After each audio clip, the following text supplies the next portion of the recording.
Greetings, theists and non-theists. I'm the Atheist Paladin.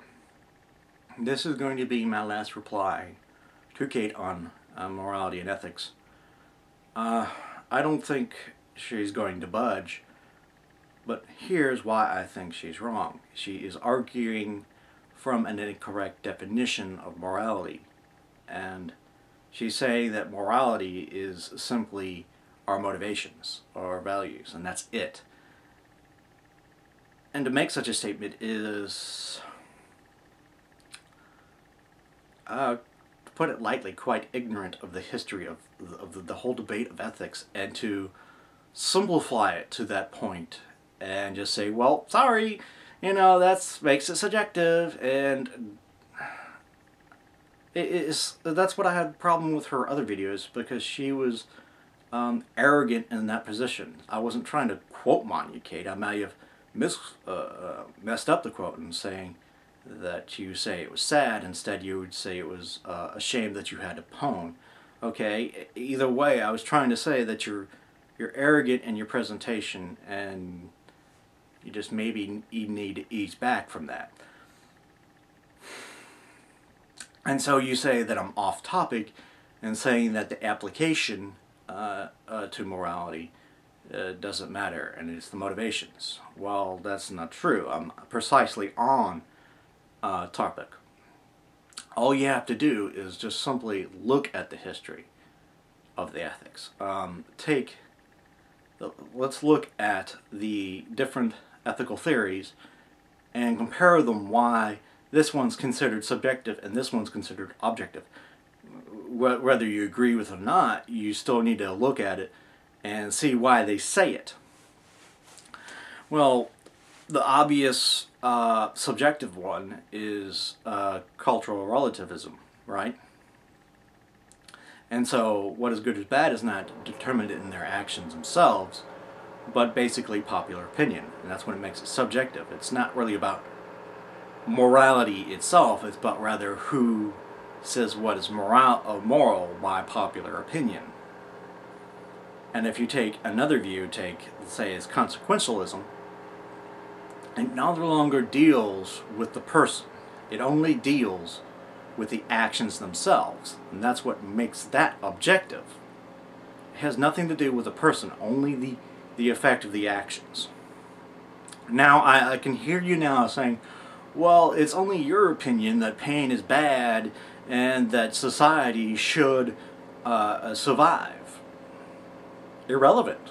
Really, it really is. It's completely and utterly irrelevant, because that's how it is for everything. As I pointed out in your Sam Harris video, by the way you approach the subject, science will also be subjective, because if it's not the measurements, it is not how you go about science, but the motivations. Well, shoot, all motivations by definition are subjective. There are no objective shoulds. We agree upon that. And that's why I think you're arguing from that definition, and the way you are is completely and utterly fallacious. So, it's not why you choose to be moral. It really doesn't matter. Morality is so universal and basic to how we operate as beings that you pretty much have to be a sociopath, an antisocial sociopath, not to be moral, and that's pretty much what happens. And to say, well, there's nothing that says society should provide, and you say this on the internet, when everything that gets that particular message out has to grow across a medium that benefited from social networks, which means in order for social networks to survive and do something, they need a moral code. So you're arguing against a moral code while receiving the benefits of a moral code. The statement itself is so self-refuting, it's ridiculous. It doesn't matter why you choose to be moral.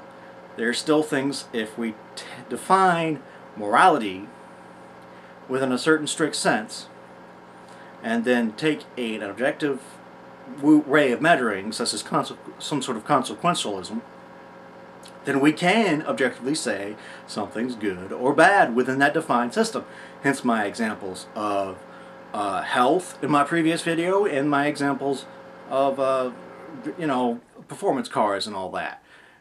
You can still objectively say something regardless of your motivations. And that's... So if you're not willing to come off well, there are motivations or not, it's completely irrelevant. And I'm not going to talk about this anymore, because Sam Harris, in his book, he points out how we make moral judgments on the brain level.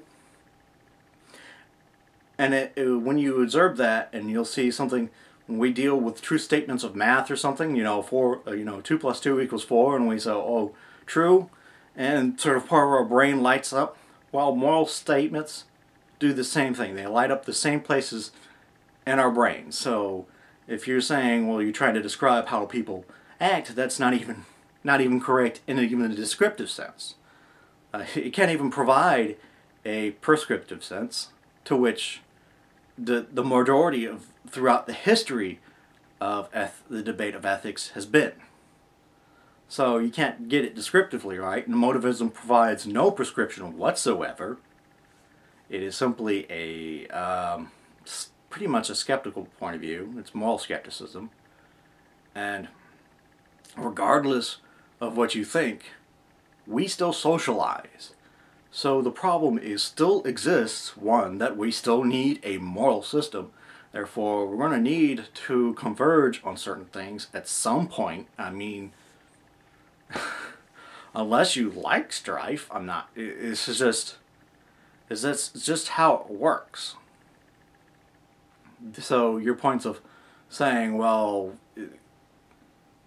well, some people may choose to be moral for this, and others go for reason B, is, quite frankly, a moot point. It does nothing for your argument.